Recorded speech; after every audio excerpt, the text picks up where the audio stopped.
I'm one of the judges, and I'm based in Botswana. I'm from Botu University in Botswana and part of the Angel Network Botswana.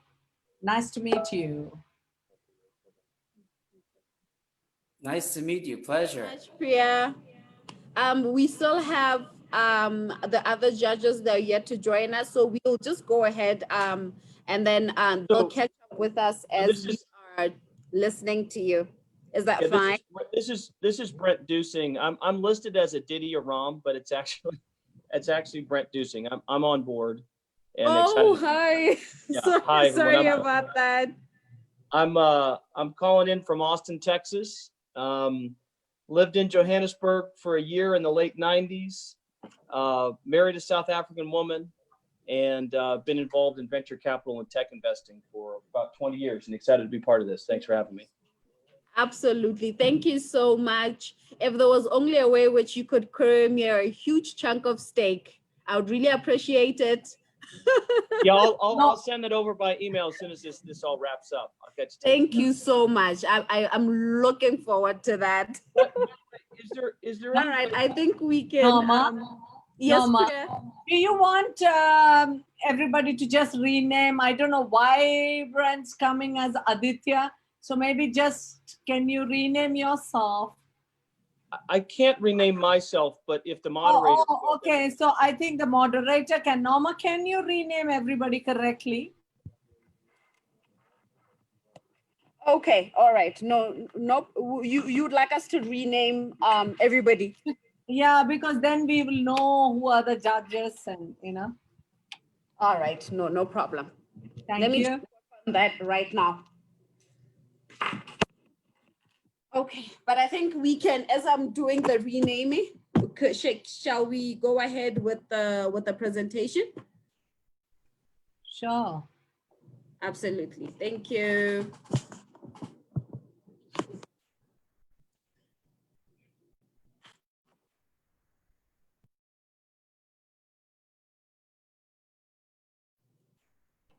Ezzy, over to you. Wonderful. So, by the way, did you get a chance to see the video that I just posted? Did I just play the video? Should I start? Please play it again. Start it. All right. Awesome.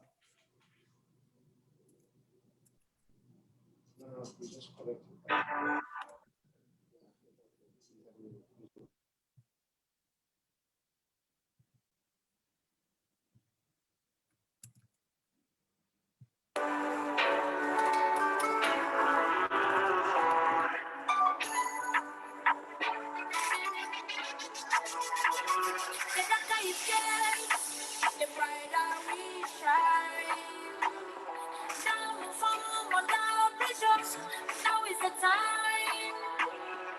Let's build our future one as one. We created one harmony and build this one society.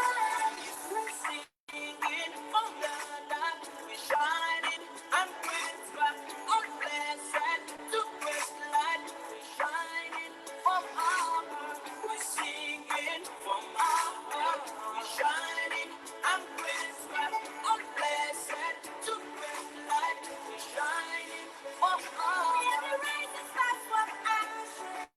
The reason for this season, from slavery by war. We want the world to hear us all. It's our time to stand up tall. Our brother we never fall.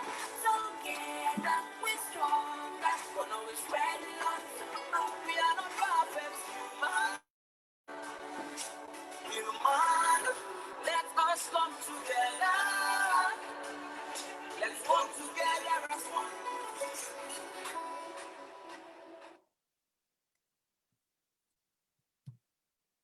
So great to be here. Good afternoon, Botswana. My name is Ezzy Rappaport, and I'm the founder and the CEO of Empower Africa. And I'm really honored to be here and feel very privileged to be able to address the entrepreneurs and the innovators in Botswana.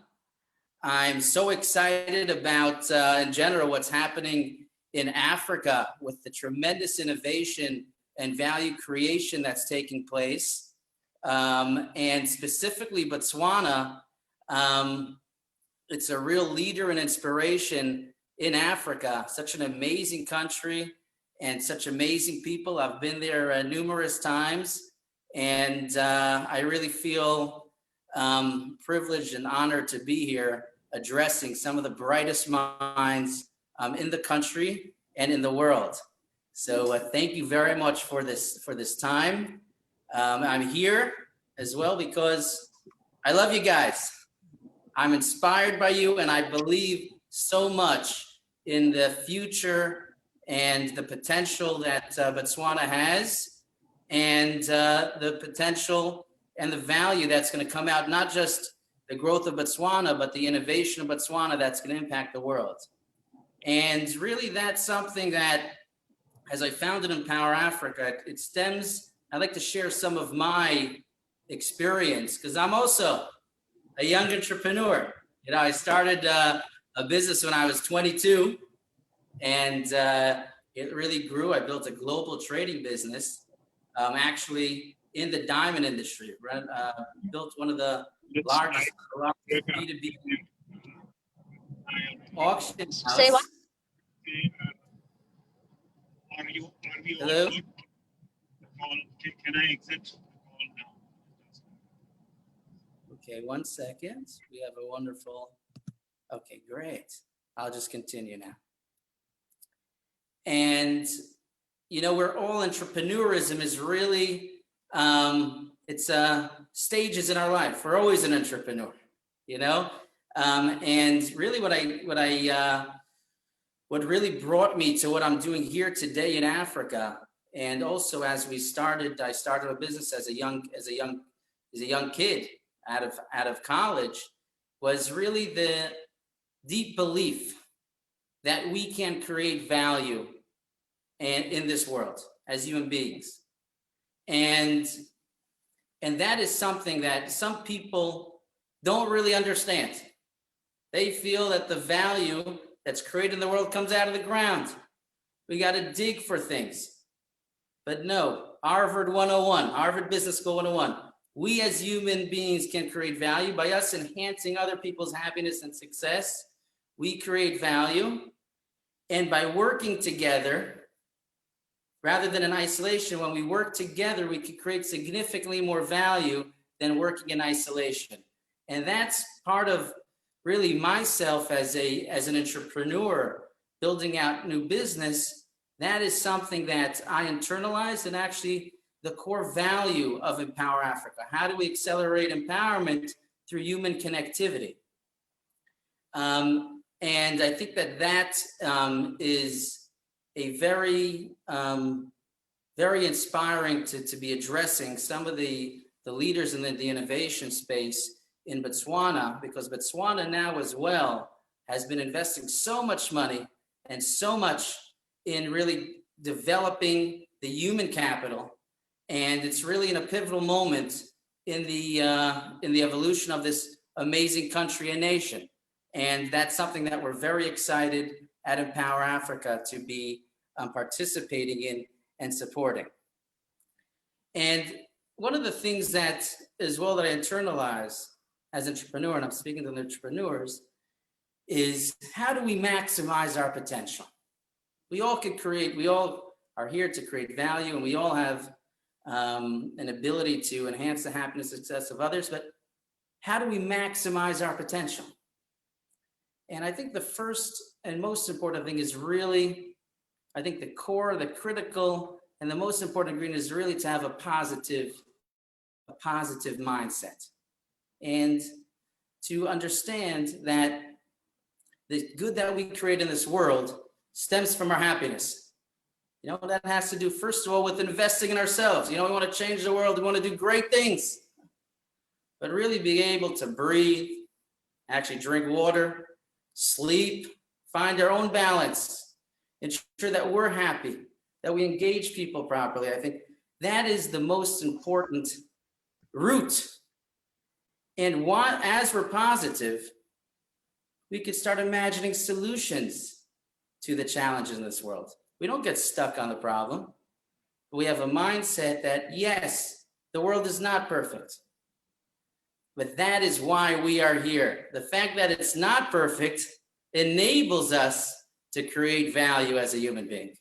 So that positivity, taking a positive approach about the future, I think is the most important thing, the most important initial ingredient that I internalize and always seek to connect with myself and ensure that I'm focused on the positive energy and communication I'm putting out there. Now, once we're positive, we want to do good things. You know, I always like to wake up in the morning, go for a walk, start my day building a spiritual existence, wishing people a beautiful day, smiling at each other. And that's nice. But to maximize our potential, we really need to understand what is our purpose. What is the meaning what is my meaning in this world? You know, we live, if we're lucky, till 80 years old. Some of us live longer, some of us don't. But that time goes by very quickly.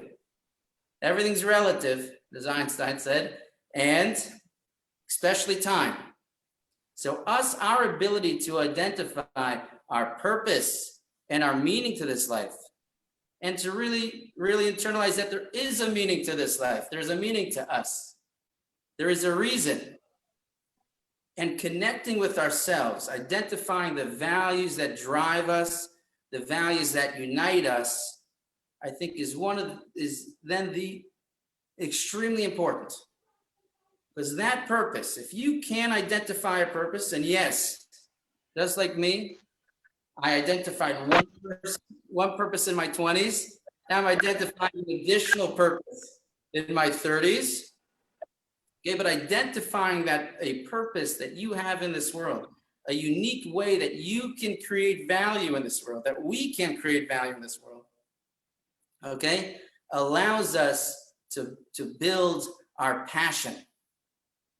Okay, the passion that we need in order to optimize our potential. Yes, passion optimizes potential. It allows us to work with determination. It allows us to go above and beyond what we initially thought. Okay, we could be running, you know, that passion is so important because, yes, times get tough. We are running, we're hustling, we're working late. You know, just like you could be running away from somebody that's chasing you. That running's not too fun. Or you could be running towards the goal, to the touchdown. Well, you're putting in the same effort, or you're doing the same activity, but are you passionate about what you're doing? Are you going towards a goal that you really believe in is your purpose, that you really believe in is your unique way to create value in this world? Are you really understanding? Are we really understanding the way that we're transforming other people's lives as we act and as we do what we're doing? So that passion really enables us to optimize, then maximize on the potential that we have. And another thing that the fourth P that I have is, besides positivity, purpose, and passion, is the persistency. We got to keep going. There's many times that we're going to seek to do things, and we failed at it. We failed at this point in time. We didn't meet our goals. Our expectations were not aligned with our capabilities. Our capabilities need a boost. We need to understand the gaps. That's something very important. First of all, back to the positivity. You know, there's, I say satisfaction, our happiness and our positivity. It's resulted by expectations. We're expecting sometimes as young entrepreneurs, oh, I'm going to make $1 million in a year, you know, or 5 years. Then we pass by the year and say, you know what? To really make that $1 million, I need this amount of customers. To get that amount of customers, I need this amount of people. I need that amount of capital. So sometimes when results do not meet our expectations, we have to sometimes either we're not happy and it impacts our productivity, or we have to understand, okay, sometimes our expectations not aligned, or sometimes those expectations are correct, but we have to improve the capabilities that we have. So really being able to identify why we didn't meet the goals that we have, and doing it in a positive manner through understanding rather than judging is something that I find to be extremely important in order to succeed. And it's something that we have to just keep finger on the pulse. Keep finger on the pulse, going, trying, always focusing on creating value and always creating value. One of the things that I've been internalizing as well as an entrepreneur is that we innovate through iteration. So we don't sit and wait till it's perfect to get out to market. Okay?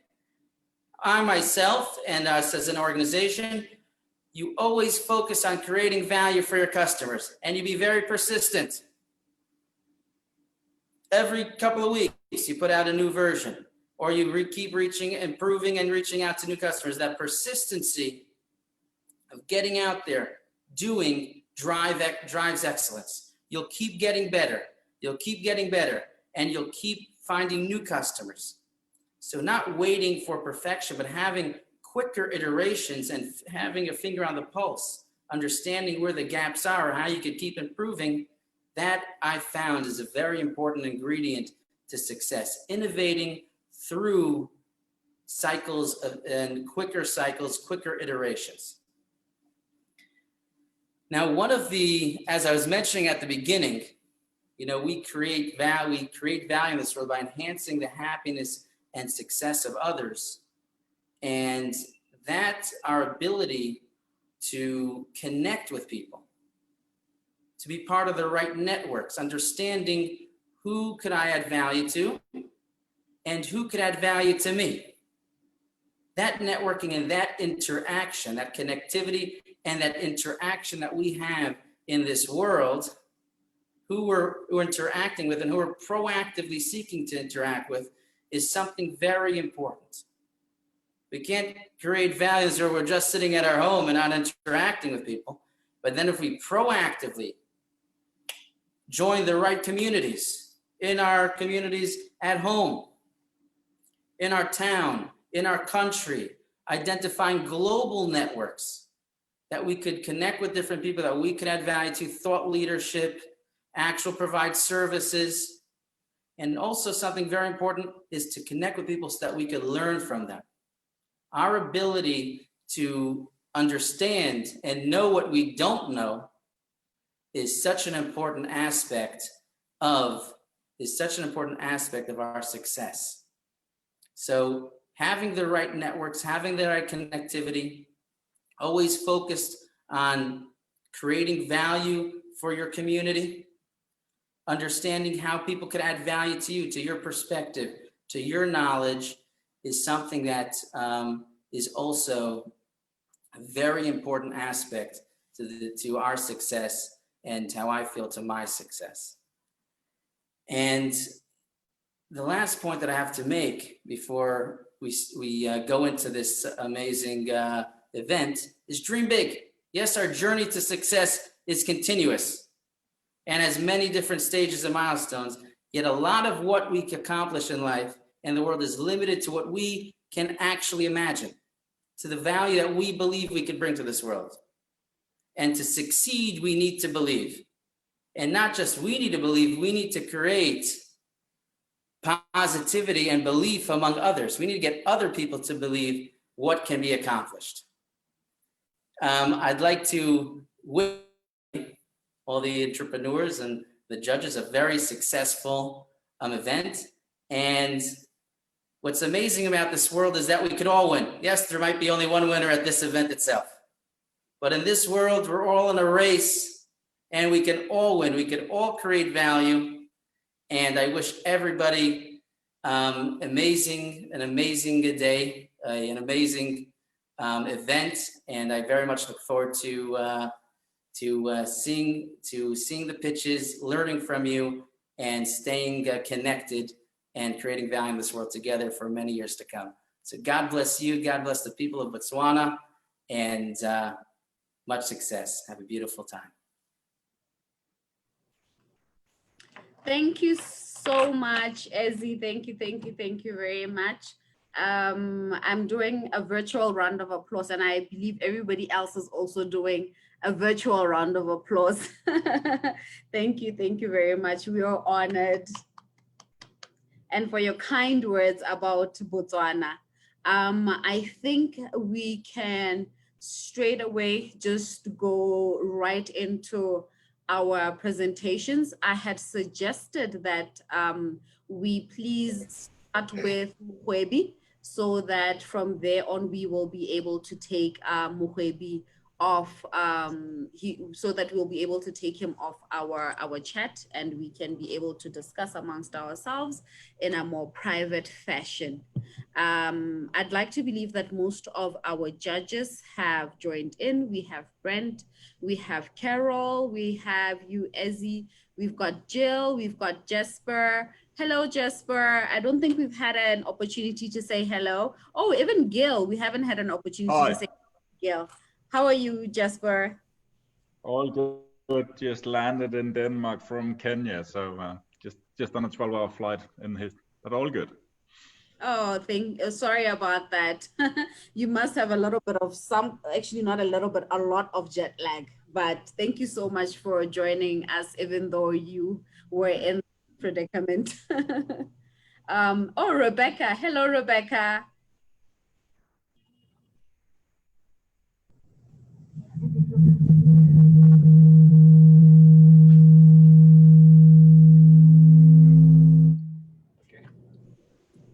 Hi, Rebecca. Hello, Gail. I just want to make sure that everybody can hear me. We're good. I can hear you perfectly. All right, thank you very much. All right, I think we can just go right ahead into the presentation with Muhwebi CyberPlaza. All right, just give me a second. Let me get my timer. So the contestants have about 7 minutes to make the presentation.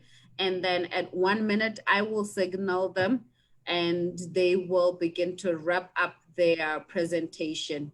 So Muhwebi, are you ready? Yes, yes, I am. And then it's a go from myself. All right. Good afternoon, everyone. My name is Liziboko Ramadi, and I'm the founder of PCG Software, which is a local technology startup in Botswana, which began operations in 2018. And today I'm presenting our latest product offering, which is called Muhwebi CyberPlaza. We like to refer to it as the future Amazon of virtual commerce. COVID-19 has sparked a lot of change around the world, and it has changed the way we live, work, and we do business. And consumer behaviors have shifted. People prefer to stay home and get things done or shop online. Therefore, businesses are compelled to have an online presence. A recent McKinsey study has shown that globally we have leaped 5 years forward in terms of digital adoption due to the pandemic. The problem is that not all businesses can keep up with this online migration. And we know this because we have received a lot of inquiries with small companies asking us to build them mobile websites, mobile applications, and they simply can't afford to pay us for the services. So this is what inspired us to build a solution fit for everybody. We're developing a hyper-interactive 3D virtual marketplace where any business can set up a virtual branch and have an impactful online presence at very low cost. This marketplace will be available on mobile, desktop, and web platforms. The CyberPlaza has virtual expo centers, much like the one we're enjoying the Global Expo Botswana from. It has a V-Tourism park, where you can book virtual game drives and enjoy an immersive 3D experience as if you were right in the Okavango Delta. And the beauty of this is that we're going to be collaborating with local tour operators to generate these experiences, and you can actually book with them directly on our platform for a real life tour if you want to.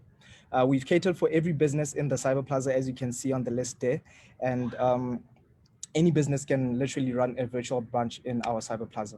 So how does it work? It's basically a software as a service application that works like any other e-commerce platform on the back end, but offers a unique front-end experience for consumers. It has an inbuilt communications features to connect businesses to customers in real time. Businesses can simply register. We help them develop their custom real estate in the plaza, or they can choose from a variety of pre-made templates. They can then manage their virtual branch through a web or mobile dashboard. Consumers, on the other hand, enjoy a 3D gamified experience of exploring the plaza. It's like playing the game Sims, but interacting with and supporting real local businesses in the process. Consumers get points and rewards for every interaction and transaction they make on the platform.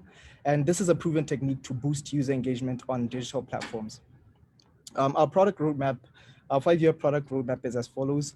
Right now, we've developed a minimum viable product, which is a business exhibitions building to host trade shows such as this Global Expo Botswana, which I'll showcase next. We're currently developing other kinds of real estate in the virtual plaza to accommodate other businesses. By 2024, we'll be processing transactions directly on the platform, providing advanced business analytics and reporting for our clients, and allowing them to maintain relationships with their customers. And in 5 years' time, we expect to have a fully functional e-commerce platform that leverages AI to provide business value and third-party integrations through APIs. These are some of the pictures from our virtual trading platform. There's ample advertising space in there, stores for businesses to set up, and all that. So our unique selling point here is that we're the only e-commerce platform that allows businesses from any domain to sell their products and services in a gamified 3D virtual marketplace. We give consumers a new reason to visit your shop by creating an experience that feels like physically being inside the store. And we believe this is the future of e-commerce. And like I said, we're building the future Amazon of virtual commerce. This product is going to prove revolutionary, especially for the informal and SMME sector. And this is because data is the new gold. And through this platform, every transaction, every interaction is recorded. And this forms a digital trail that will allow them to have business insights and will give them access to credit from financial institutions because they can prove that their business is viable for loans and whatnot. Businesses in Botswana can now transact with, can now get customers from Namibia, Tanzania, all over the world. And most importantly, they can do this at a very low cost. We're closing the digital divide and we're giving every business a chance to go online. We're asking for 580,000 pula, and this is how we'll spend the money. Currently, we're creating 3D models from scratch, which takes time, but with 3D cameras, we can accelerate this process by scanning buildings, environments for our clients, and we're going to use half of these funds to procure this equipment. 30% is reserved for our go-to-market plan, which involves getting on-the-ground agents to onboard business and provide training, and 15% is going to be supporting the team during the development phase. Our revenue model to give you return on investment involves making money through various methods that are possible on a 3D virtual world. And primarily this will be through advertising, subscriptions, sponsorships, and data analytics. The circle sizes here are indicative of the proportion that each stream will contribute towards our revenue model. We have a team of 5, 3 engineers, a digital artist, and a business development officer to deliver this platform. And lastly, I'll highlight these organizations that believe in us, that have seen our potential, and they provide us with business advisory and innovation support. So as an investor, you can trust that we have the necessary 1 minute to help us deliver great solutions. Thank you very much. Oh, thank you very much, Mokwebi. Another virtual round of applause. I will now hand over the judges for the Q&A session. The Q&A session will be a 10-minute session. So over to you, judges.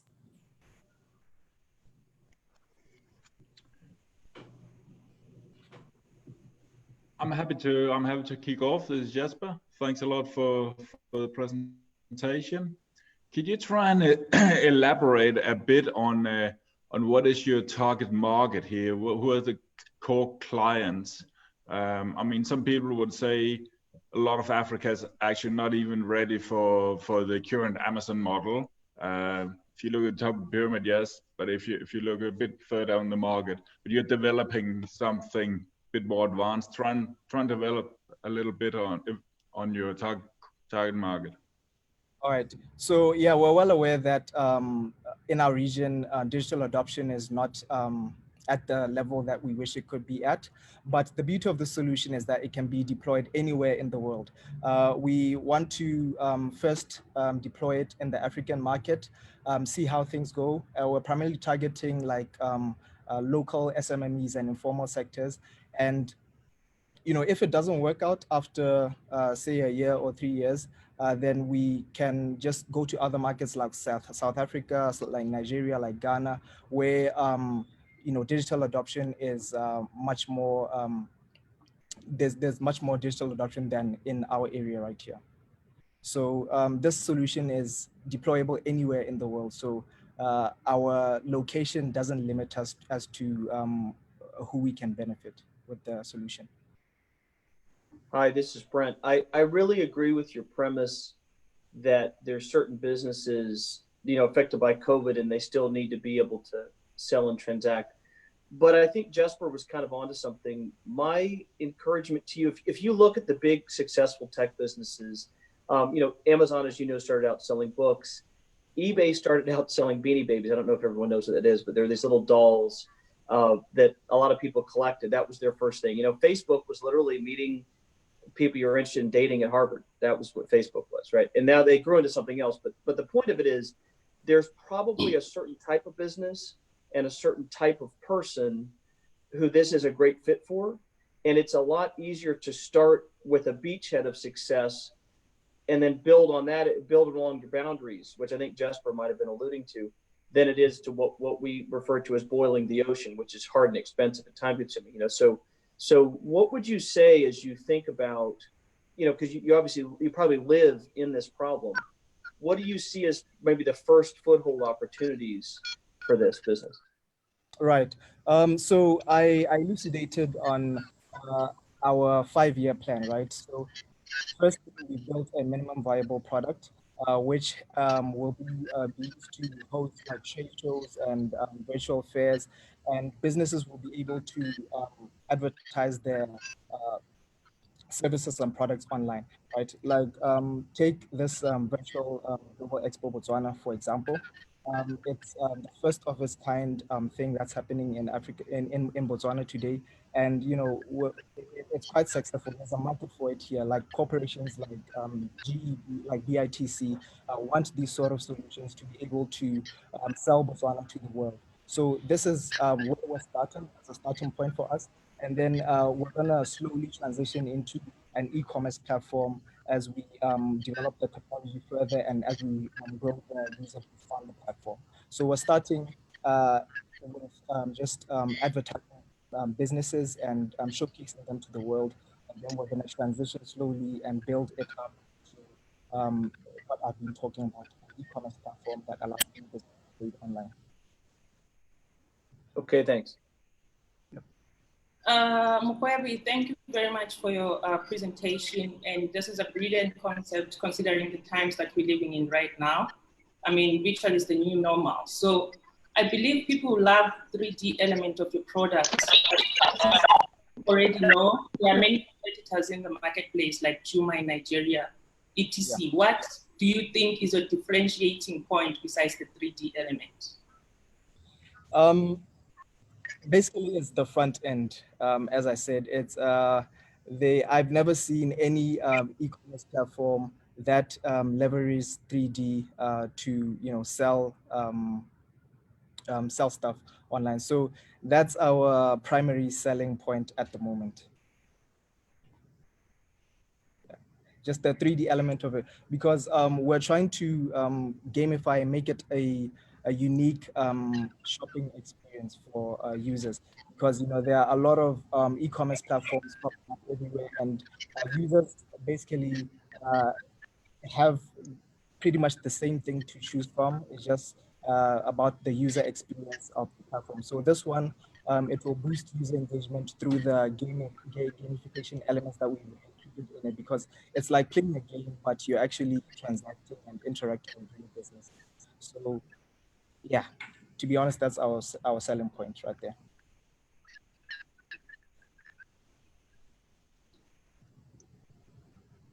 Hello, Mokoebi. This is Hi. Priya. Thank you very much for the presentation. And I think mine will be a follow-up question to some of the questions that have been asked. I want to find out, I mean, you've talked about the target market, and I know both Brent and Jasper actually alluded to the market. Have you done any bit of market study to understand the appetite for your product within Botswana? And if so, what's a sector that you would have talked to? Right.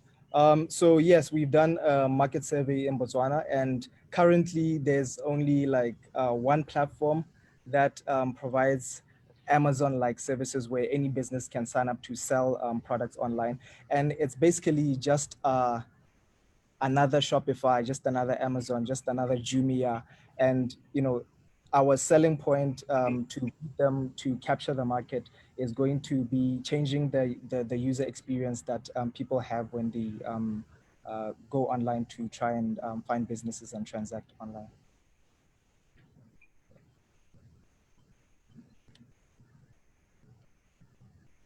And okay. Jill? Hey, this is Gil. Hey, yeah. So first of all, I really like the concept and great presentation. Thank you for that. So and follow up on what Priya just said, because you mentioned that you did some MVP. Did you also try to engage with potential customers and to just put a product out there and see if there is any traction coming on to the platform? Yes. So if you can share some numbers, it will be very helpful for us. Yeah, we don't have any numbers, unfortunately. We've done like knocking on doors, basically saying, here we have a product that can help you do ABC. For example, for the Global Expo, like we came to BITC, we said, hey, we can help you host a virtual Global Expo. We're currently housed at Botswana Innovation Hub, which is the innovation incubator in Botswana. And we also went up to them, told them that we can host their annual business-to-business expositions. So currently we've just been targeting corporations that usually hold annual trade shows, annual business-to-business networking exhibitions. And, they've shown real interest. And unfortunately, we didn't win the bid to host the Global Expo Botswana, but there is a customer base for where we intend to start with, because people want solutions like this that have real-time video chats, real-time text chats, and they can connect businesses together and help people market themselves to the world virtually. So for me, the more interesting issue will be not about bringing the customers on board, but bringing the end customers, the people who are actually supposed to buy in this platform. And I'll tell you what, because I really love the concept, but I'm not 100% sure that having the 3G ability is a good enough differentiation. And that's because I am not fully convinced that people actually want it, not because I think they don't, just because I don't know them. Maybe it's easier for them just to use their phone and to scroll without having a 3D and need to work on the computer and stuff. So for me, it will be much more convincing if I'm 100% sure that you have the ability to knock on doors and to convince the right customers to join, because you're very convincing and you're very compelling. But what's more interesting for me will be to see, okay, so we've got even one customer, we put his store out there. Now let's see how many people actually use the platform and actually bought anything from him. If you have those numbers, it will be much stronger case for me. Yeah, this is quite a new, unique thing. And the technology is, VR and AR technology is not widespread, right? and it remains to be seen. Thank you, Mukhwebi.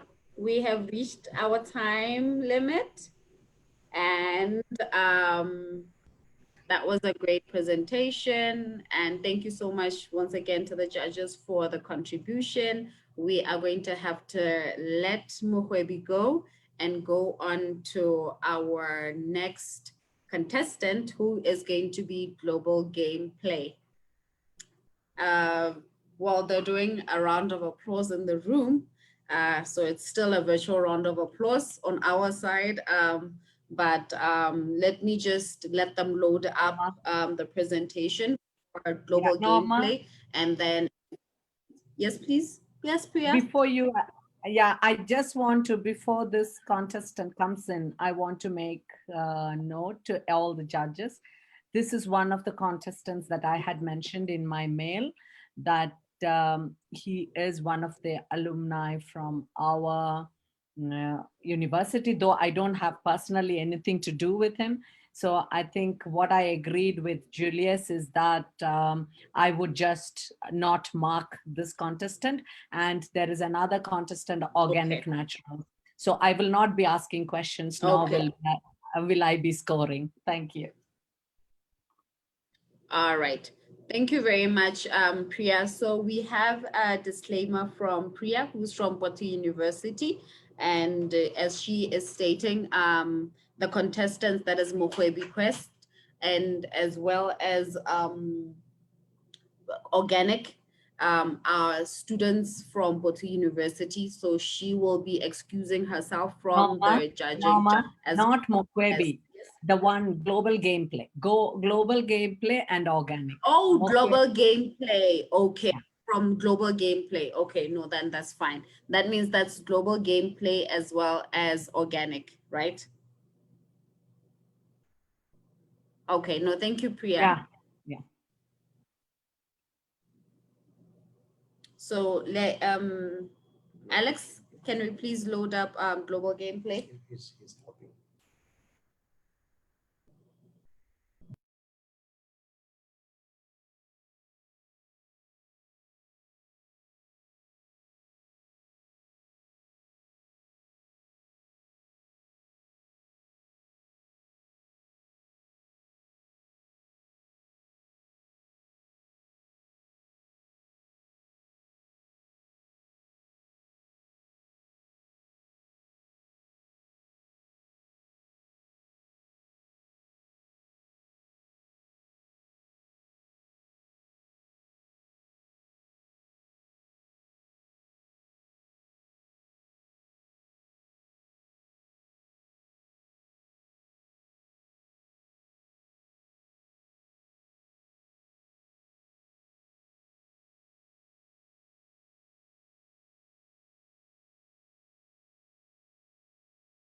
Yeah, AK, I've already started the video.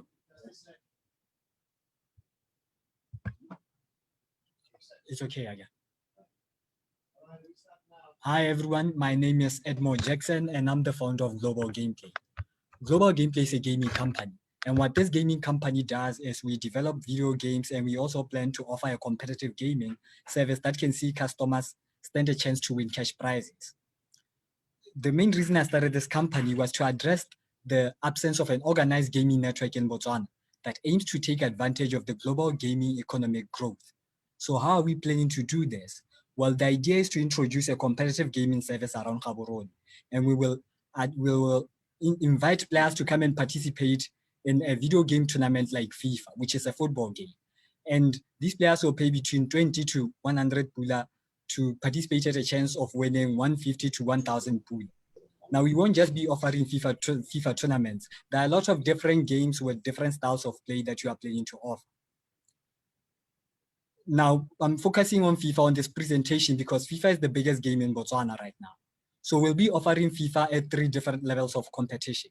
That is, we'll have a daily tournaments in which 16 players will have an hour to compete, then weekly tournaments in which 64 players will compete in a weekend. And then the biggest one is going to be the Premier League, the monthly Premier League, in which 20 players will compete throughout the whole month.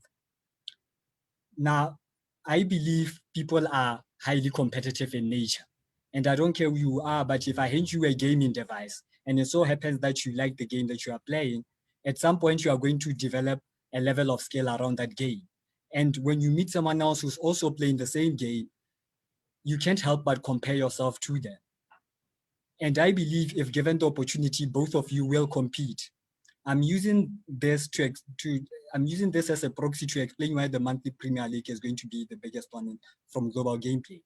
We are going to have 2 big things out of the Premier League. A lot of things, but I'm going to just mention 2 big things.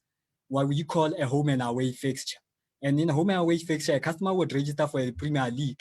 And when they have a home game, we would actually go to their home and set up a gaming arena right in their front door and invite their opponent who has the away game to come to them.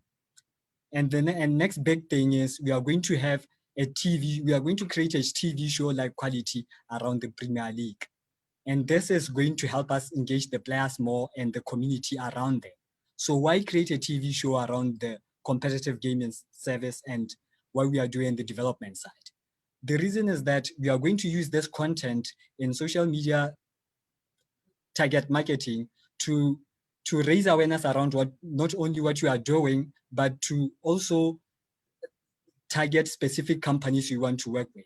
An example of one of these companies is Epic Games. Epic Games is an American gaming company. And 3 years ago, they released a game called Fortnite.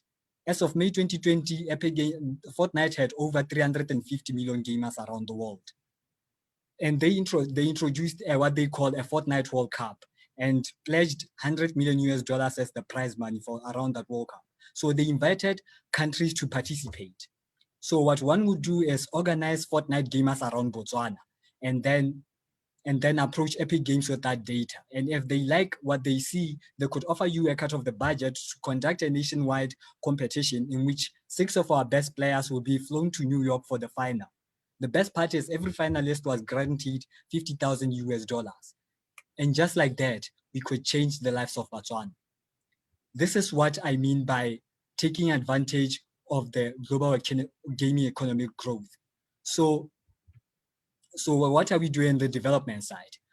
My team and I are developing a game called Free Will in GC. And the idea around the game is to create an accurate 3D model of Gaborone, and we are going to introduce an avatar that the end user will be able to control to explore and interact with the 3D city. So how are we going to sell this game? Once this game is out, we are going to make it available for free. And once we gain enough users, that's when we're going to start implementing microtransactions and maybe some ad revenue. What's more interesting about our development team is right now we have 5 developers. We have only 5 developers, but what we've been doing around our recruitment process recently is we've been visiting colleges around Gaborone, trying to find some of the best designers we could find around these colleges. And another thing we've been doing is we've been offering high school kids a free video game development lessons. And this is a long-term investment, and mainly because most schools I think there are many schools in Botswana that offer a major course in video game design. So I want to talk a bit about how we gained our recognition. Last year was the first year we actually started operations, and we attended multiple live events where we showcased our video game demos. And this is where we got a lot of recognition from local media. So these snapshots are from the game that we are working on. We'll be releasing a demo before the end of next week. So this is the recognition we got from the media. What I liked about the headlines was it was surprising because last year we had a very early prototype and media was already talking about us like we were changing something. So we were really impressed by the level of support locally. These are our milestones. These are our milestones we have achieved up to date. We have managed to conduct 4 tournaments last year, and mostly that year we are focused on video game development. What you are asking for is 400,000 with the capital expenditure, and these are materials we need. These are annual operating costs. This is our team. My brother and I are co-founders. Then we have 2 key employees. Thank you.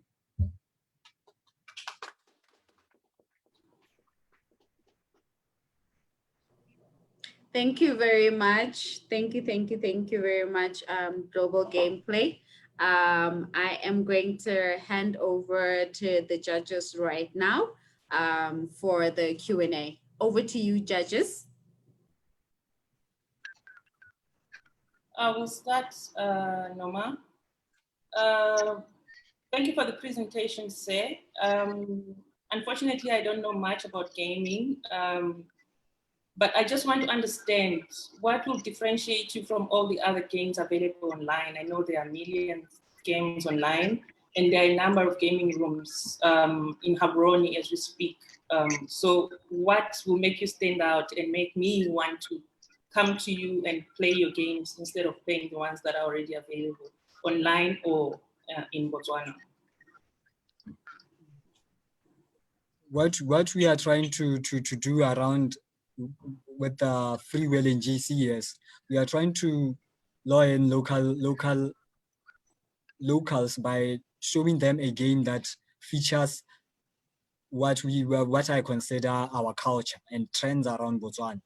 That's what free will in GC will incorporate, and we are hoping that over time it will not only be from GC, but it will expand to other cities. We will add other cities within the game, making it a lot more interesting and a lot more available to multiple players. So what a lot of game rooms are doing in Botswana, a lot of them aren't really developing video games. They are offering competitive gaming, and they offer it at a very high prices than we are planning to offer. And what we are doing is completely different from what they are doing. They aren't even documenting what they're doing around competitive gaming, which I think is very crucial in this digital age we live in. Social media has changed everything. Broadcasting something online, you have to understand the world is watching. This was evident to us when last year we were at the Global Expo and people saw our game. We got companies out of South Africa contacting us because we are building games that are actually advanced, not just casual games. Sorry, just a follow-up question. Can you just expand on what you mean by you are incorporating our culture? Well, in Free Will in GC, I'm sorry I couldn't show you the demo. You'll be able to do stuff like ride a combi. Use your character to get into a combi and go to a mall like Rail Park, which you have already added into the game. And you'll be able to carry out missions within the game. Now, when I say trends around our culture, there are certain things that if you stay in GC, I don't want to say that they stay the same, but they're constant. Like if you go to the rank, the ambience is always the same. There's always the same guy who's calling out combi routes, asking people to rush to the combis. Those kind of little things, little details we are going to add to just show people what kind of culture we have around Botswana. Thank you. So this is Brent. I appreciate your presentation. I liked a lot of what you had to say, and I will compliment you. I thought your slides were nice. I've actually been in the video game industry for quite a while and have built some commercially successful games. So I hope what I have to say is helpful to you. You've kind of got 2 businesses here. One is your competitive gaming platform, and one is building your own game. So I want to address the first one. The first one, I think you actually have something here. I do. I think that I think there's a lot of room to expand. And frankly, as you know, you can run it for pretty low cost and pretty high profit, right? So I want to encourage you to lean into that part of your business because it doesn't cost you a lot of money. It doesn't take a lot of time, and you can make a lot of revenue quickly for, you know, pretty high margin. So I like that a lot. I really do think you're onto something. The second one though is building your own game. I don't want to discourage you from that because you know, I've built games. And I understand the passion and the desire to build something that you're excited about. But those are two different businesses, and it costs a lot of time and money to build something that's competitive with what else is in the industry. I also would caution you. You know, Ezzy, I thought, gave a great speech about positivity and impact, and I want to caution you as you're building a game to how it's going to impact and influence people in the world. You know, don't go build a version of Grand Theft Auto. You know, I saw some of the screenshots and felt like, boy, you going around and shotgunning pedestrians is not, you know, when you look at what social media has done to people, especially children, what violent video games have done to kids, you know, you bear a responsibility when you create content, because all these thousands, millions of people are going to see it around the planet that you'll never meet, and they'll be influenced by that. And so we have a responsibility as content creators to build things that are positive, that aren't destructive. And so I would just ask you, man to man, to take that responsibility seriously, whatever you build. So anyway, really liked it and want to encourage you and wish you the best. Thank you. Hi. Yeah. Can I? Rebecca here. Okay. Can I comment on that, or? Sure.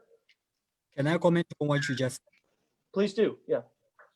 Yeah, I like that you saw the first part, the competitive gaming side, because it would work, and that's where I get the most resistance from, because it's not really big in Botswana, and there's a lot of skepticism of to how it actually would work, and sometimes I actually don't think people really understand what is going to go on when this competitive gaming runs. So I thank you for saying that, because that validates why I keep talking about it more than the game, because you are right. The studio is going to take a long time before we can actually make a game that's really meaningful. And about making a violent game, I'm not into that also.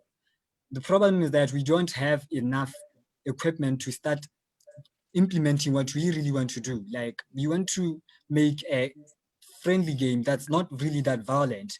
We're going to have an option of a shooter game, of course, but what we want to make a game where it can include kids and adults at the same time. Let me add a comment that might help the judges if you're not familiar with video games, what he's doing with his competitive business. It's like owning, I mean, you know, there's money in things like casinos. It's not a whole lot different. And I don't mean to say that in a negative way, because I don't think there's anything wrong with competitive gaming.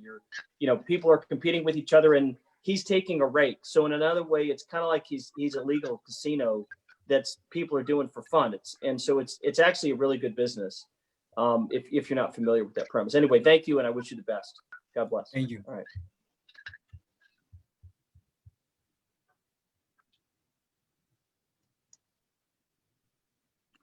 Well, hi, Rebecca here, and okay, I guess I'll let Jesper go on then.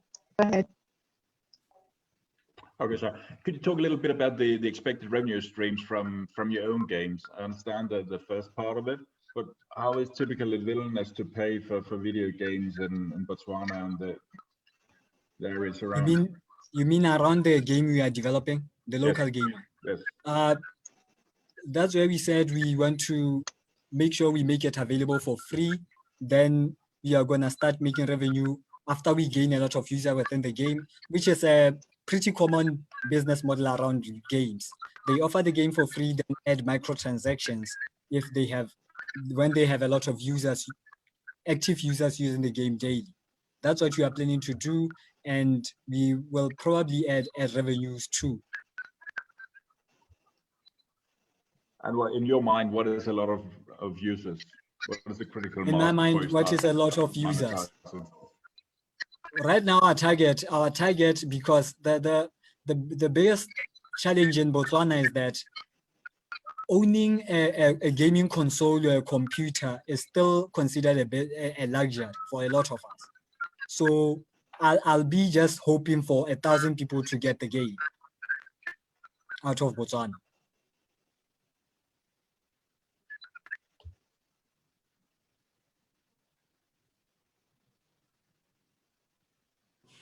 Hello? Hello? Do we? Hi, Rebecca here. Could I chime in? Yes, please, Rebecca. We have about a minute left of the judges' time.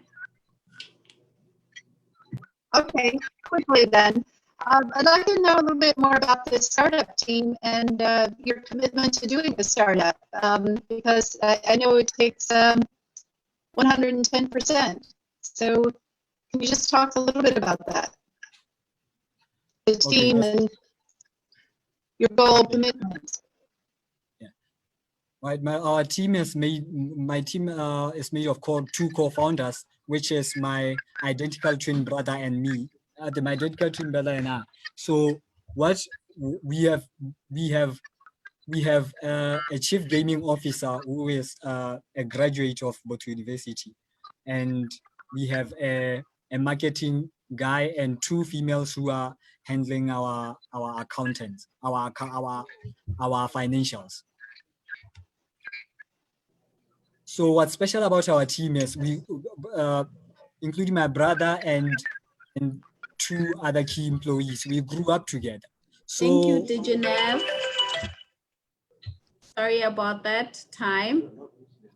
A round of applause for Dijanev. Oh, sorry. My mind is on Dijanev because the next contestant. Apologies for that, global gameplay. Thank you for the presentation, and thank you once again to the judges for the great contributions to his presentation. Up next, we are going to be having Dijanev. That's why my mind is on Dijanev. So let's just give them a moment to just load up.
Please give us just a minute. We are loading.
Hello, everybody.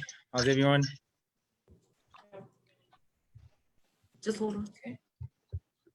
Hi, just give us 1 second, Diginev. No problem. All right, we are good to go. Okay, great. Hello, everybody. My name is Mtabisi Bukiti from Digital Natives. This is my product, DigiDesk. DigiDesk is a hybrid learning management system that does more than just learning. It controls data. So everybody knows that in a continent with minimal data and minimal actionable to make minimal actionable decisions and certainties around education. So from the insights of learning and tracking students' growth from pre-primary to primary, as well as high school in African context across the globe as well, can be quite a daunting task. This tool aims to bridge that gap in the sense that it manages, monitors, and gathers information on user performance. Imagine calculating the difference between attendance and hours attended in a class. So for example, you can have 100% attendance in a classroom, but only have attended 65% of that class. So that correlation and that data extract can be used to compare that students that generally spend 65% of attendance in specific classes have a higher chance of succeeding based on the data mapping. You'll be able to track, manage the growth of a child as well. So you will notice the different changes, different events in their lives as pre-primary, as they're studying, as their grades are being graded and checked and monitored and churned. You might notice that maybe when somebody has passed away, their results either improve or decrease. And if they do improve, then that means that they work under stress. Therefore, a possible insight could be they'll be a better entrepreneur because they can handle trauma and high impact stress. Teachers and students will be able to track the identities better. They'll be able to see enrollments of students, how long they've been there, and all the other actionable insights that can help drive better decisions for a university, as a government, as well as just Africa as a whole. Here's an example between Moodle and Blackboard that are currently on the market and currently in Botswana. The Blackboard user, these are live comments literally on a WhatsApp conversation that I was having. We just extracted them and placed them here.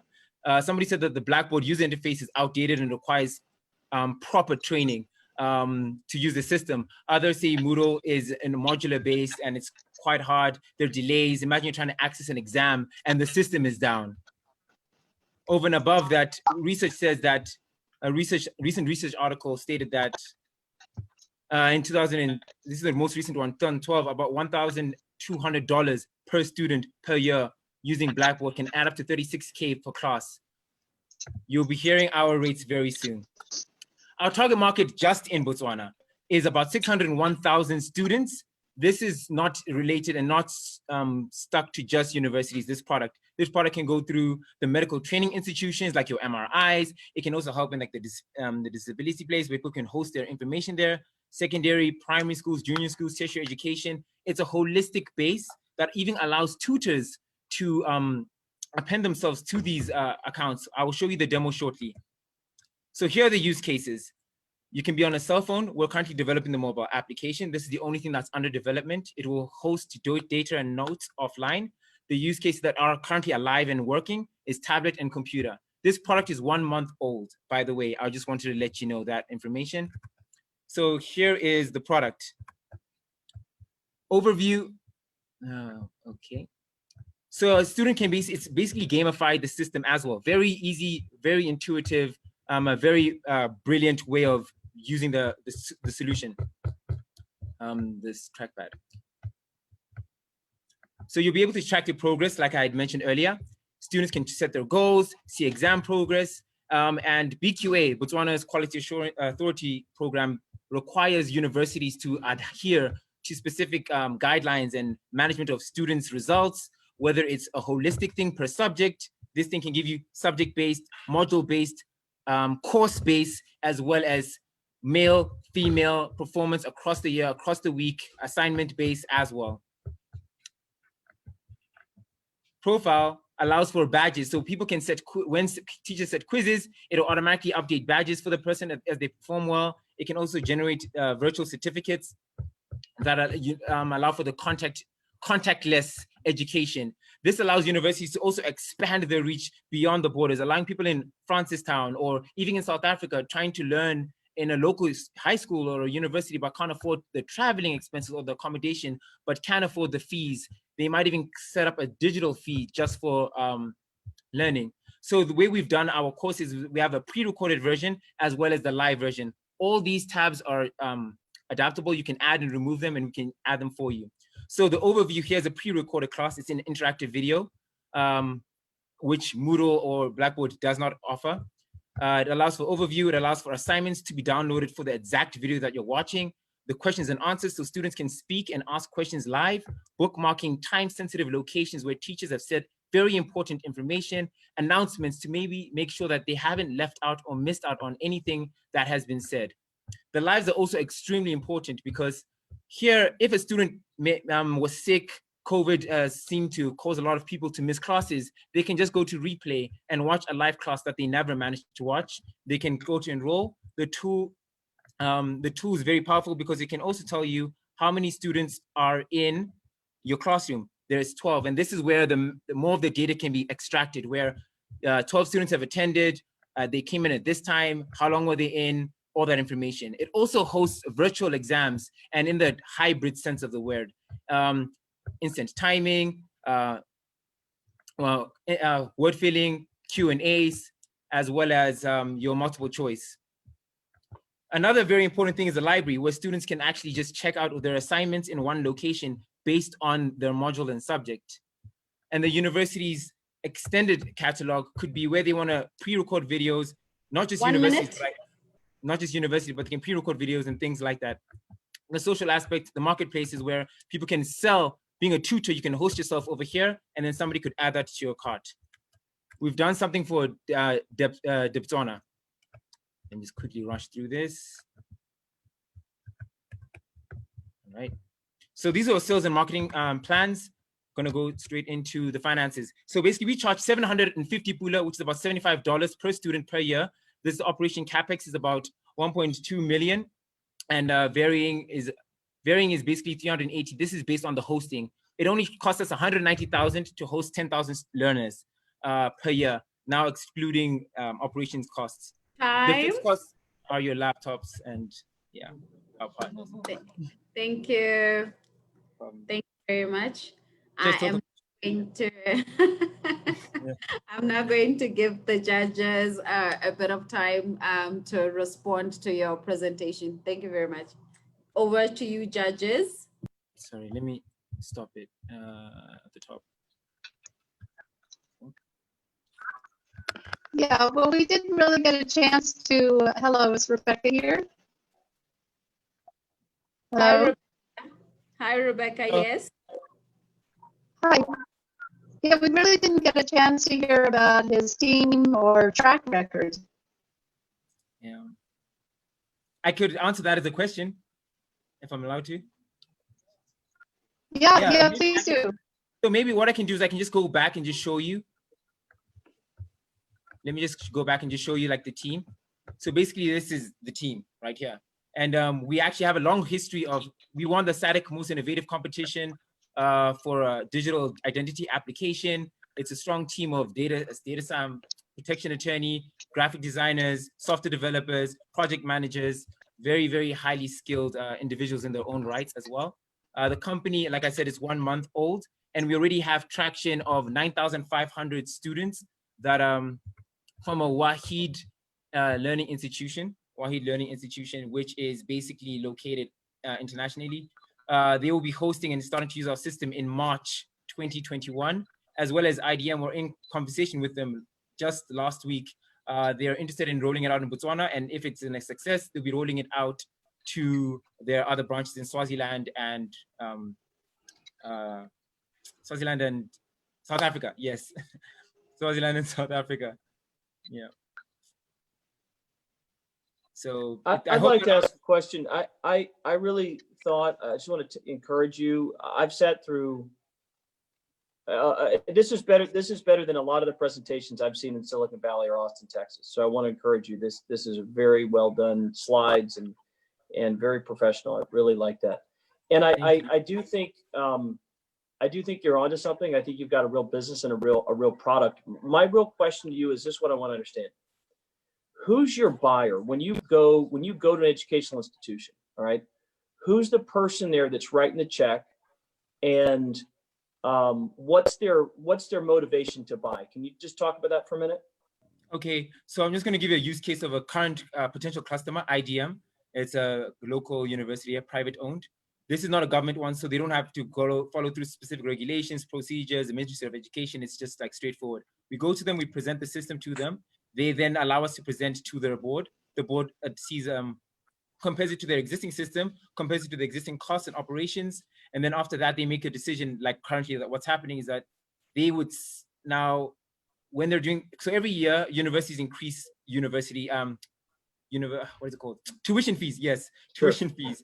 And then that can just be baked into that increase. So basically with 750 pula, that's very, very marginal. It's like $75. It's very, very marginal in comparison to how much they usually increase, which is about 10% to 20% of, or even 5%, but still more than 750 pula, as well as this being a reduction in costs in general. And would you tell us just a brief minute about your background, what you've done before? Yeah, okay. So my name is Nthabisa Kitty again. I was one of the Forbes 30 under 30 nominees. I'm really heavy into the tech space here. I have won numerous awards prior to this.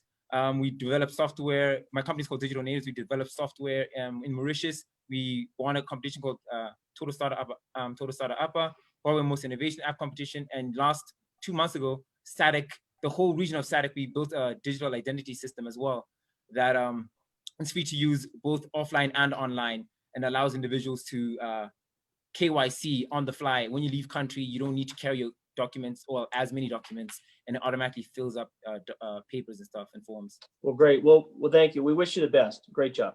Thank you so much. Yeah, I think, I mean, I don't want to repeat what has been said. A fantastic presentation. Looks very good.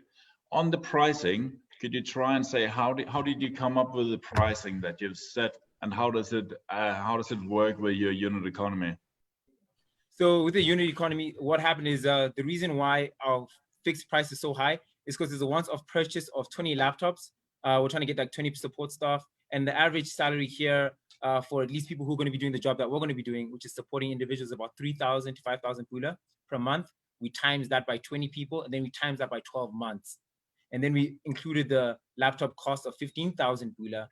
We times that by 20 people, and when we divided that by the 12 months, which gave us the operation cost that you had seen over there. So like just with the laptops, it was already 640,000 pula, for perspective, which is just $64,000. Not really a lot in terms of dollars, but in pula, it's like, yeah, it's intense. Yeah. So thank you also for the presentation. So this is obviously a volume-based business. Yes. At what numbers do you break even, and what is your base volume for the first year? I saw you had numbers already there, so I'm sure you've done the calculations. Yes, yes.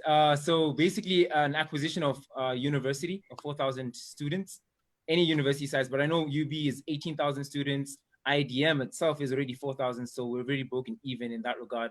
But primary schools and high schools are about 450, which would need us to get a bit more high schools, a bit more universities. I mean, yeah, high schools and things like that. But remember, the fixed cost is unit, like that 1.6 mil. No matter how many universities or no matter how many schools we have, it won't increase unless we grow, unless we like decide to hire more people. And we also have an agent model because I'm not physically present in the local surrounding countries. I do offer, because the profit margin is quite large, I do offer agents 5% of a whole year's revenue if they can get a university or a high school in their country, like Zambia and Zimbabwe, 2 countries that we're currently looking in, to basically let them on board on our system, because it's simple, it's very intuitive, it's light, and it's a rapid response in terms of usability. So the break-even number is 4,000, you say? Yeah, 4,000 students, yes. And you already have a potential client with 9,500 students. Yes, yes. Okay. So that would have, yeah, we would have made about 50% profit if you cut it in half. 4,000 minus the 9,000, the difference. All right, 4.5, cool. yeah. Thank you.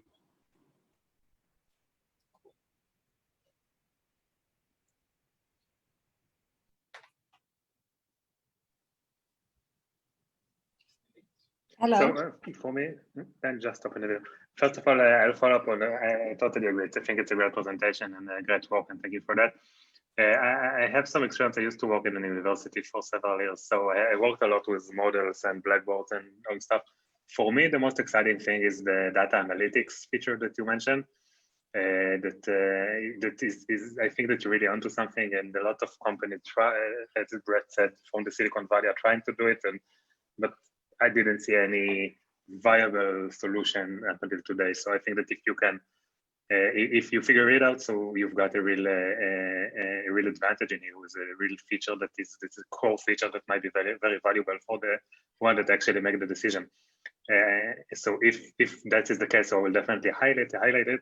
And another recommendation from my side, if you've got such an impressive background, I would also address it in the presentation, because it makes us feel much more comfortable about your team. So once again, this is not a question, just 2 comments, but a great job and good luck. Thank you so much. I will definitely put that into consideration. I'll put like a slot where it's just like what I've done in the past. You can Google me. Sorry, what was your ask again? Sorry, I don't think you got into that slide. Ask was 800,000 Pula for 7.5%. This was going to like help us purchase that big batch of computers and help with 6 months trackway to basically facilitate the new clients that we've just gotten. Because like I had mentioned, Digital Natives is the large company that now we built this product called DigiDesk. So those Digital Natives employees, we don't want to mix them into the new employees that we'll be getting for DigiDesk.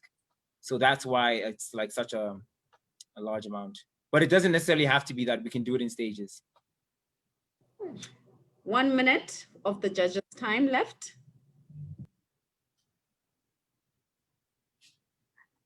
You did mention that your product is much more competitive in terms of pricing, and that's the market strategy you're going to use in terms of getting the market.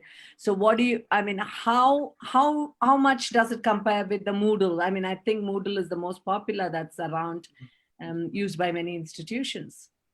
So with Moodle, the Moodle is like Moodle is like they say it's a open source, but the thing is you have to pay for the add-ons. So I'm sure a lot of universities know that the more add-ons you have, the more expensive it is. Then it ends up becoming more expensive than our solution, which already carries for everything. I forgot to mention, we offer free support to the universities forever, literally. And we also offer unlimited storage. We offer unlimited video times and video calls. Yeah. Oh, dang. Thank you. Thank you so much. Thank you very much. That was a lovely presentation. You guys are just killing this. I think the judges are going to have such a tough time deciding who is the winner of the day. We are going to have organic up next. And so please just give us 1 second to load up organic's presentation. Thank you once again, judges, and to the presenter.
And we are live. Organic, over to you.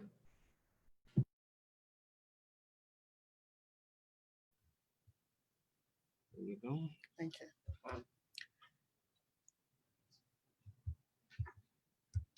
That is 16-year-old me. I was a freshman student, and simultaneous to that, I was also a guinea pig to the unsolicited advice that the community gave. It was later in 2018 when I rolled out a survey where 180,000 men and women in Botswana took part. 85% of them showed an emotional dissatisfaction to what the market offered. We all suffered the three main problems. One, dry skin that was easily prone to breakouts, active acne, and hyperpigmentation. And this is 24-year-old me. Now, thanks to my mom and her mom, I now know about the power of indigenous plants in Africa, specifically Botswana. Greetings to you all. My name's Adine Tlamareki from Organic Natural Skincare. We are a skincare manufacturing company, and our product range currently contains of 9 skincare products that range from bar soaps, toners, facial masks, and serums. These are produced from ethically sourced plant oils in Botswana, such as Moana, Murula Moringa, as well as the shea nut from East Africa. Our production process is primarily driven by African women, as it is our mission to empower them. And thanks to them, we're able to produce products that actively cleanse the skin from acne-causing bacteria, deeply nourish and moisturize the skin, and offer a plant-based solution to hyperpigmentation. We also offer our customer the geographical convenience of a product that is manufactured with the understanding of African skin and the African climate. And unlike our competitors, we offer the virtual skin assessment to all our customers, meaning that we link that skincare problem to a skincare solution based on our skincare range. We also have an after-sale community where all our customers can join in and get to know more about our products as well, get more value for their money. Our target market includes men and women, pharmacies, and parastatals. We currently play in a market that has an importation bill of $11 million per year. And this has been rising by 5.8% from 2012 to 2019, and it's foreseen to rise by 6.2% in the next 10 years. And frankly, I just want 25% currently. Our business model is entirely based on local procurement, and this plays a very huge role in economic growth as well as economic empowerment. The cost of producing our product, one bar soap, is $2, and this gives us a gross profit margin of 56%, which is made from corporate gifting, spa grade, retail supply, as well as gift vouchers. We distribute our products currently through health stores, pharmacies, and individuals. With just 20 months of operation under our belt, I'm proud to say that we've lifted the Botswana Pride mark in international stages, including Kenya, Rwanda, Uganda, as well as South Africa.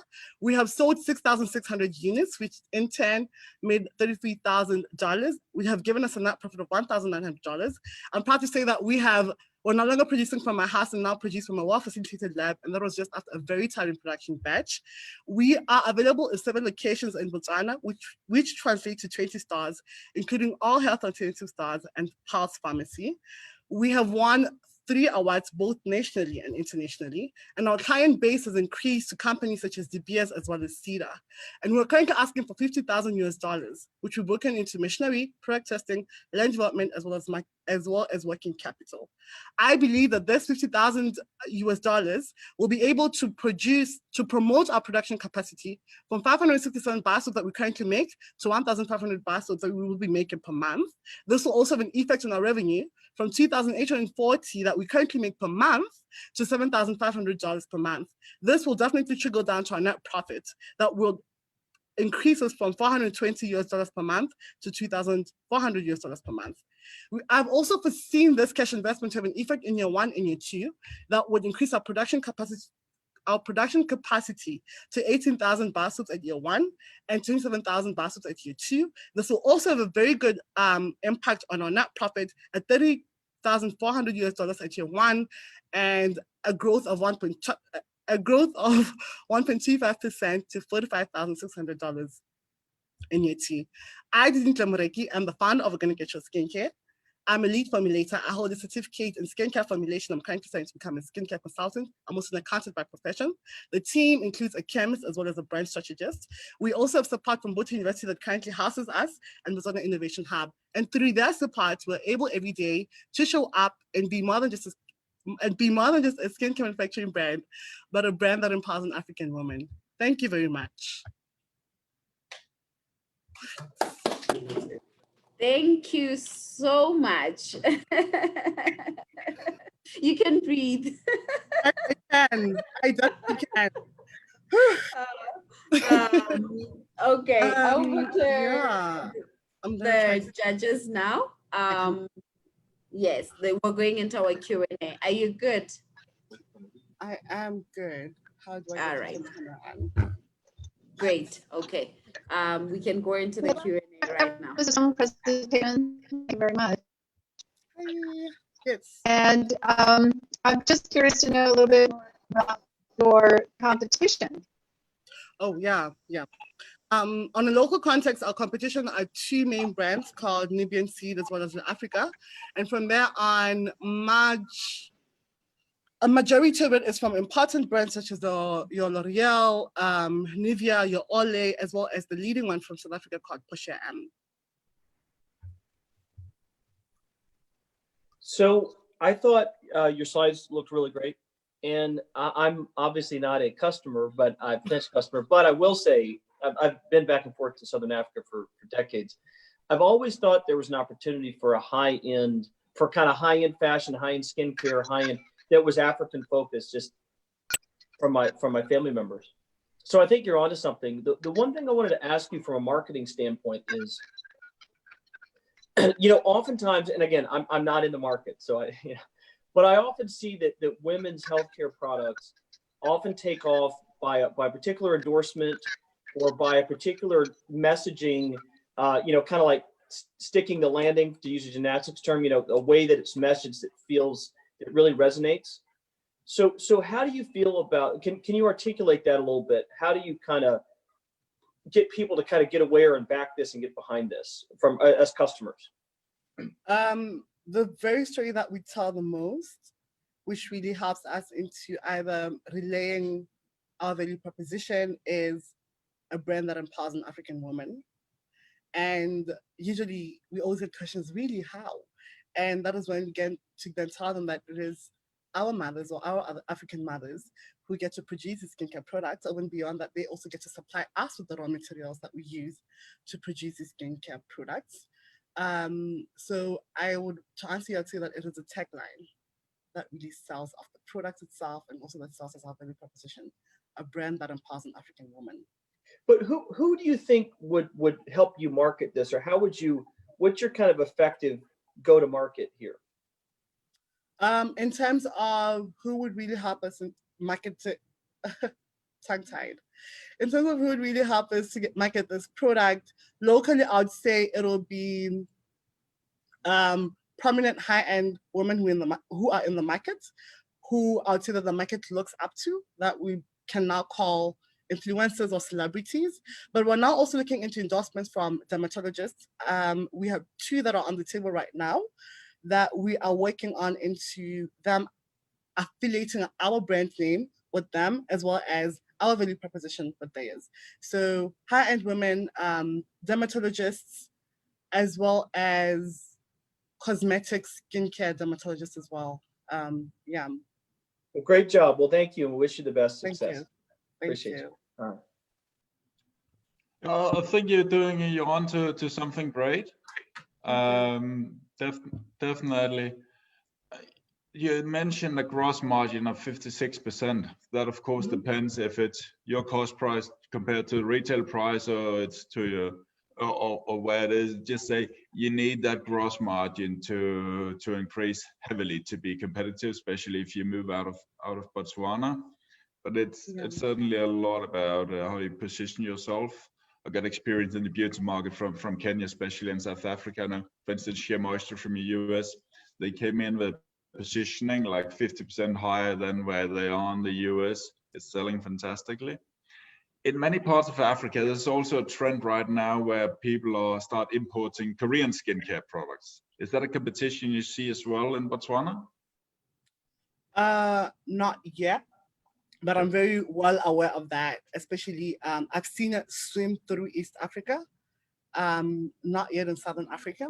And in terms of how we're prepared to position ourselves to that, is to still stick to, hey, in terms of what we're offering right now, based on the composition of the ingredients we're offering right now, comes to be at a grade, at a higher grade than what will be coming in imported into Botswana.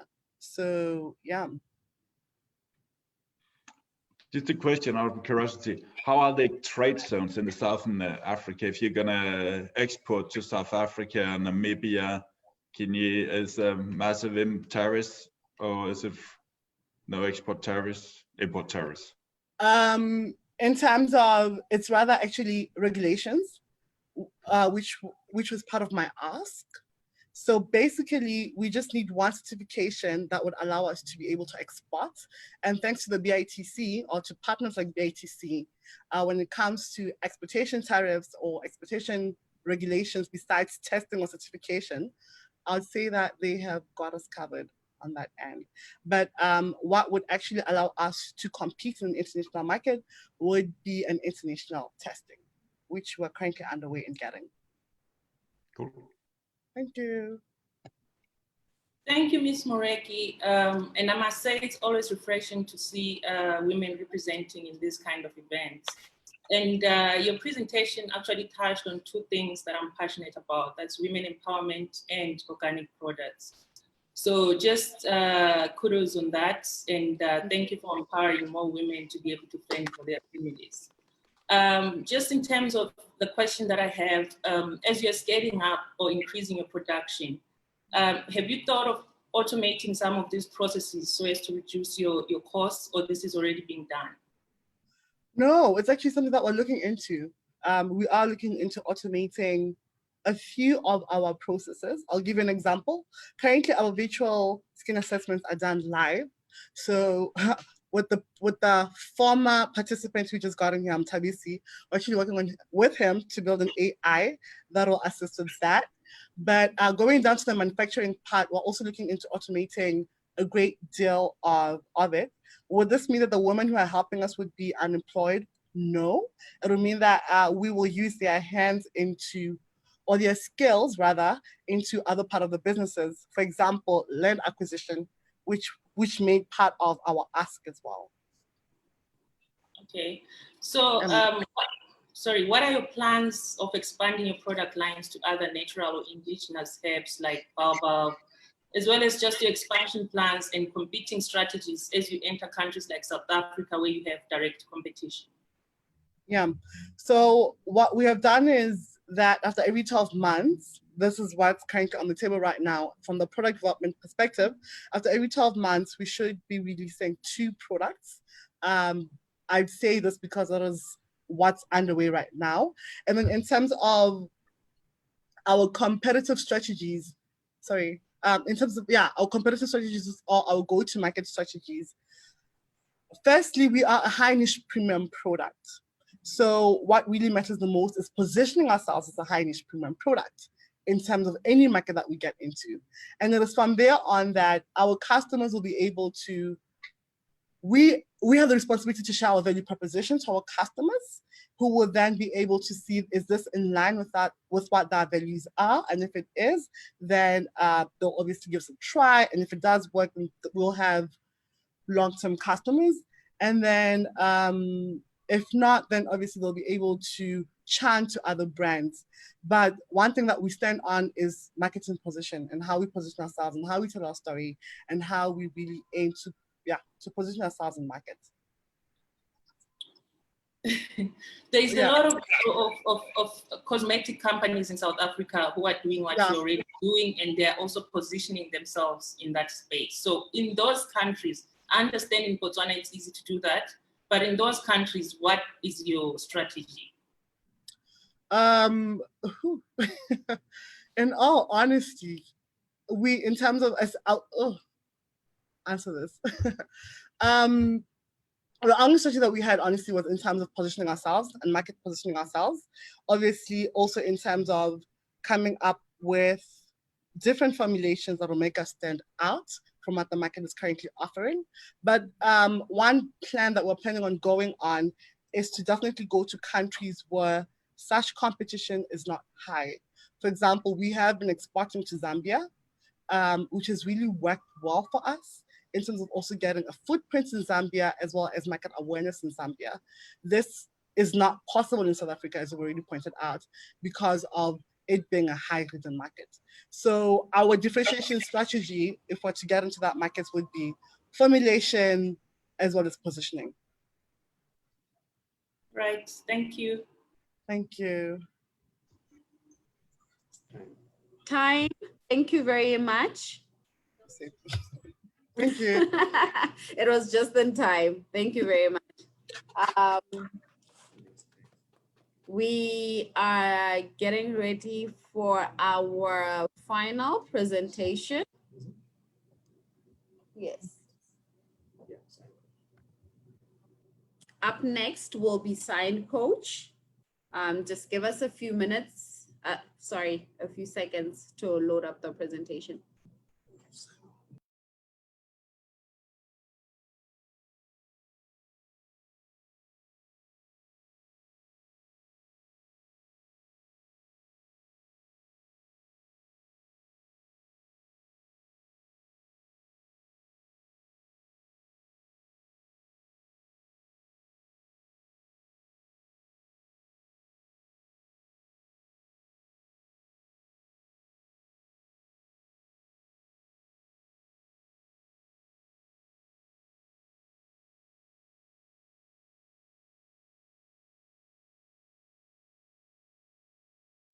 We are ready, Norma.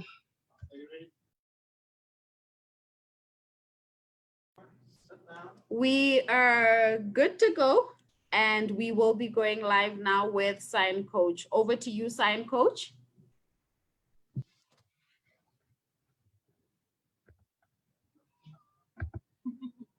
Okay, good afternoon, everyone. My name is Lucia Mabare, and I'm a founder of a product called Sign Coach and also an owner of a company called Assistive Technologies Research and Development. Now, there is a communication barrier that is happening between the deaf society and the hearing. The research shows that there are more than 20,000 deaf people right here in Botswana, and 50% of these are children. And only 5% of these children has access to formal education. That is to say 95% of deaf children do not have access to formal education. Now, where are we going with this as Sign Coach? Let me let you watch this video so you see how it works first.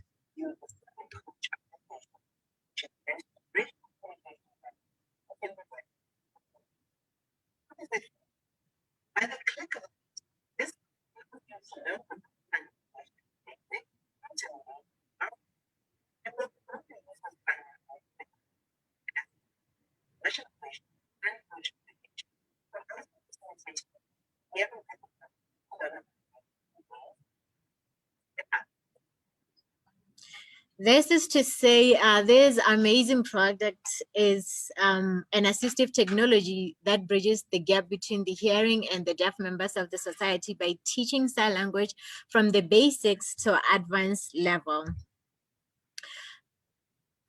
When the deaf society are able to communicate well with the hearing community, that will mean that they will be empowered enough to start their own businesses and employ others without any communication barrier, without any fear of communication being a barrier. And also through Sign Coach, they can access good quality education, because we are looking at providing the Sign Coach tablets in schools so that we customize the school curriculums and teach them different subjects that is in sign language. And also they'll be employed in large numbers because they are capable. It's only that the communication is a barrier. And also through this application, the Deaf Society will be able to communicate with service providers on their needs and be part of the communication cycle, having their views and opinions about the development of the country being heard. Our market analysis, we are looking at our target market really is individuals or just the general public. I can use this application to learn sign language. We are also focusing on the government, which has 28 ministries.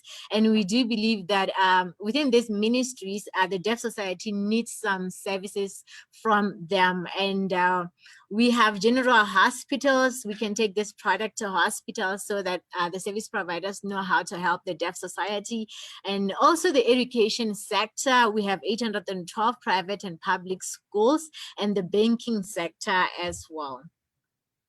Our growth ambition is to eliminate isolation, promote inclusion by providing e-content for learners with special educational needs. And also we are looking at having sign coach clubs that is going to promote inclusion and have activities and competitions, like for example, spelling bees, to just make some fun for people to learn sign language in a very fun way and live lives inclusive of those with disabilities. We are also looking at customizing this. It is developed in a way that it can be customized for different countries.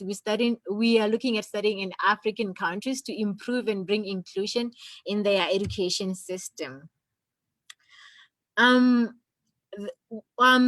This product is mostly based on the sale of tablets, especially in large organizations, because we can customize from one organization to another, looking at their requirements as an organization.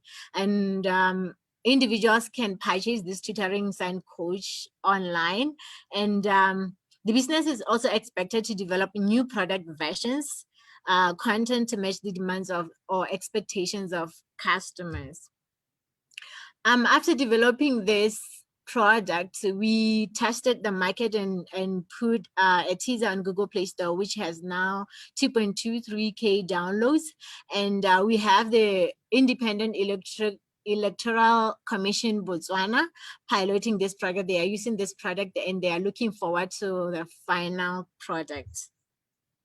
Now, all this is possible. We are only looking for 600,000 to make sure that we buy the first stock, because we do have manufacturers in China who, like you've seen in the video, help with a final product packaged and branded, and they install the application that we developed.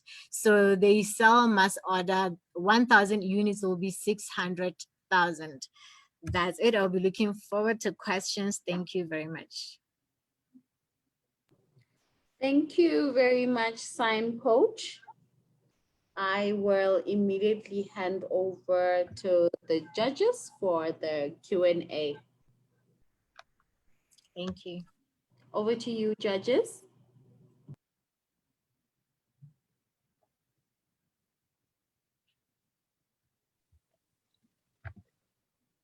This is Brent. I thought your slides were great. I thought your your app was looked well done from what I could see visually. I thought you did a nice job. Question for you: how do you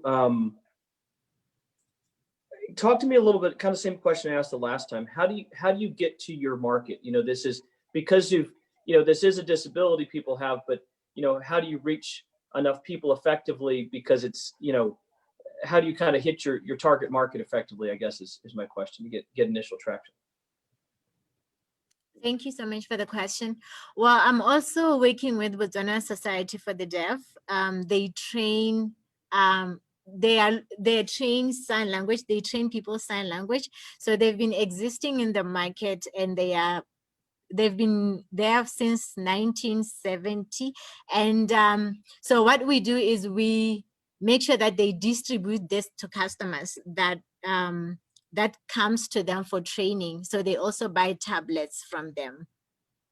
And also really just through advertising and going from office to office, like we already talked to the Ministry of Education about it, and they expressed an interest in this because they are looking at having an inclusive education.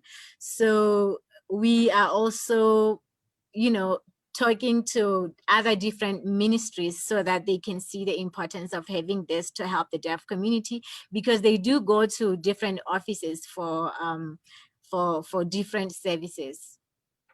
Great, thanks. Thank you.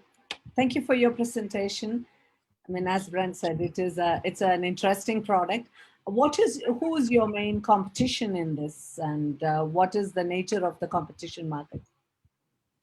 I'm currently in Botswana. This is the first product that teaches sign language is the first product. And the only competition that we have in Botswana are people who train sign language, but they do not use any form of technology. But then outside, there are different applications that teaches sign language, like American Sign Language and British Sign Language. But really the uniqueness comes from the fact that this one is specifically for Botswana Sign Language, because sign language differs from country to country. So right now, this is the first application that teaches Botswana Sign Language. Sorry, just as a follow-up, then what is your market size that you're looking at when you're just looking at Botswana?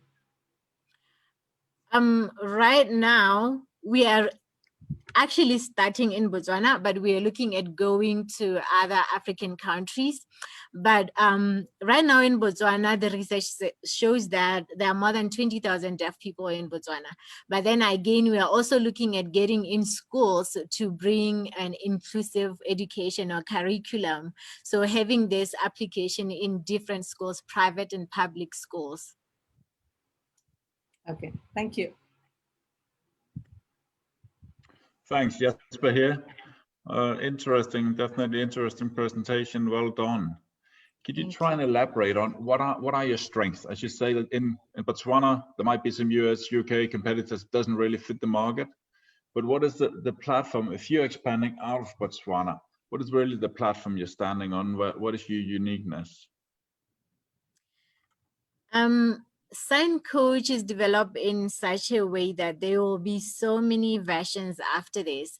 This is the first version that teaches sign language, but then from there we'll have another version that interprets sign language, so that we make sure that the communication becomes natural either way. Even if people are not interested in learning sign language, we'll have a version that will make sure that when the Deaf Society go to different organizations or wherever they go to get some services there, the communication will remain natural.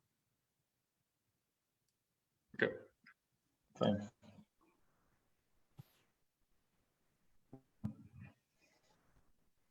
Rebecca here. I'm just wondering if you could provide some more information about your background and track record, and is this your first startup? It's very innovative. Thank you very much. This is my first startup. My background really, I did software engineering, and the company that I'm building right now is to bring assistive technologies to different people with living with disabilities. But the first people that I provide solutions to happens to be the Deaf Society. And by far we have other organizations willing to buy this product. Ever since we put a teaser on Google Play Store, we've been getting so many calls of people, organizations wanting to use this product to communicate with their customers who are deaf. And we've knocked in different doors, and we've received positive response, and we have the IEC working on using this product to motivate the deaf society so that they can participate in elections. And it has been a milestone for us to see the IEC office using this product.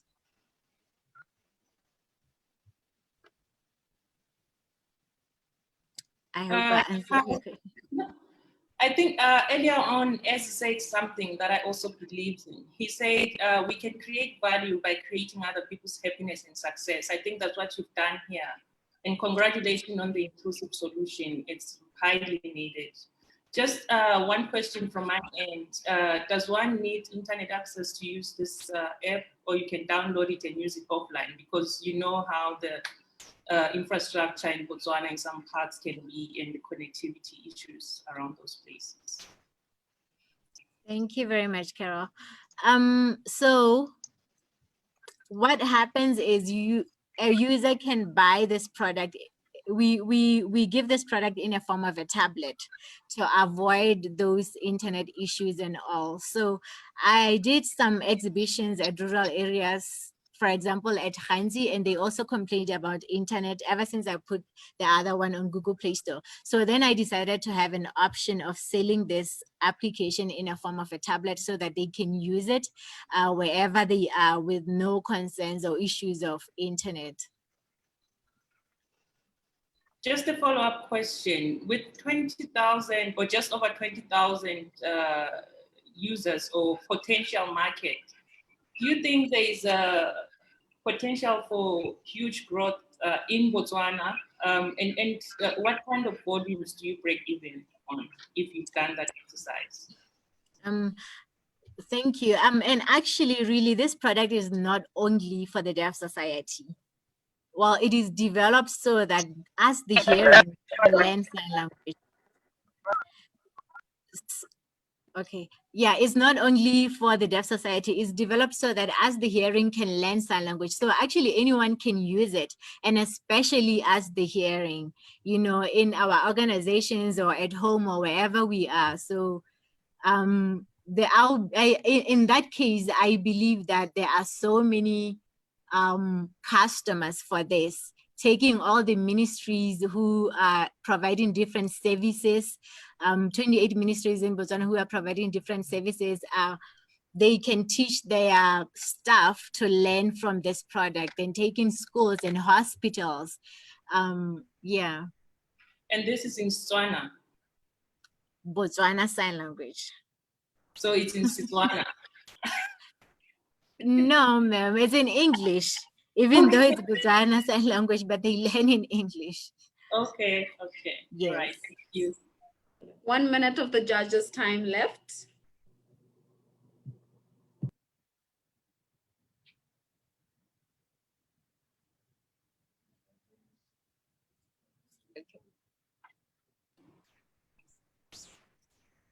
Do we have any more questions, or we are good? Norma, what was her ask again? Sorry.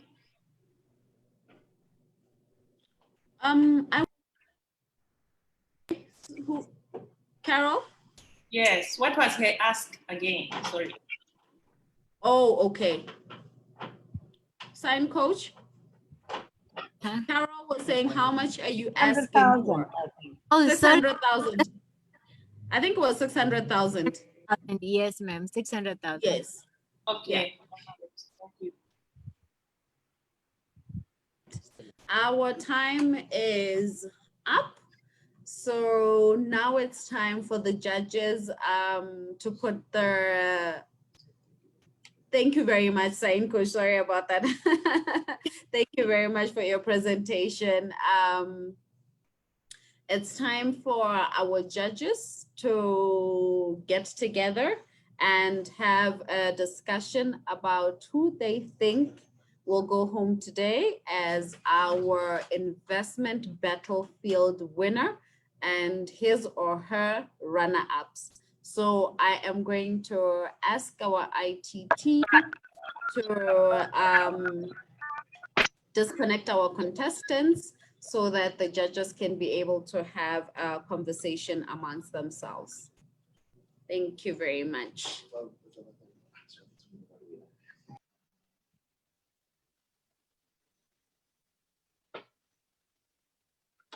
By the way, do you want us to send you this Excel sheet now or later, or what did you want us to do? We would like you to send us the Excel. Okay, first of all, it's how much time do we think that we can possibly need for us to do the judging and the calibration of who our finalists are? Yes, the day before yesterday, the judges needed about 20 minutes to complete everything. So I don't know if you're comfortable with doing it in 20 minutes or less. And then give us the results. What do you need? Do you just need a number 1, 2, 3, or what do you need? Yes, please. We just need a number 1, 2, 3.